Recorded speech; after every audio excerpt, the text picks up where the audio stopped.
Ultimately, it's a question of maths. And for enough atoms to collide in a confined space and in a confined time to reach a critical mass and therefore explosive nuclear fission, the numbers just don't add up.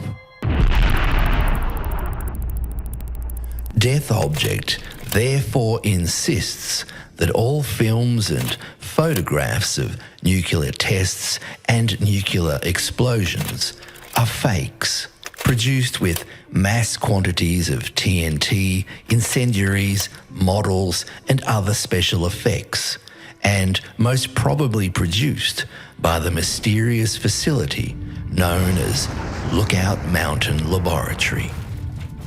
Located on Wonderland Avenue, Laurel Canyon in the Hollywood Hills, Lookout Mountain operated under strict secrecy from the 1940s until, reportedly, 1969. The very existence of the facility was classified until the 1990s, and it is alleged that at least 95% of the thousands of films produced there remain classified even today.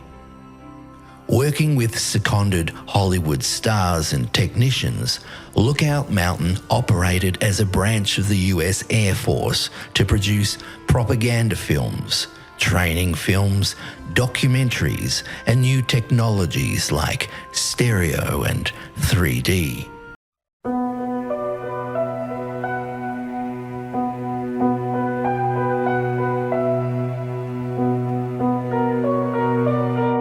I'm David Thrussell, and this is The Forbidden Book.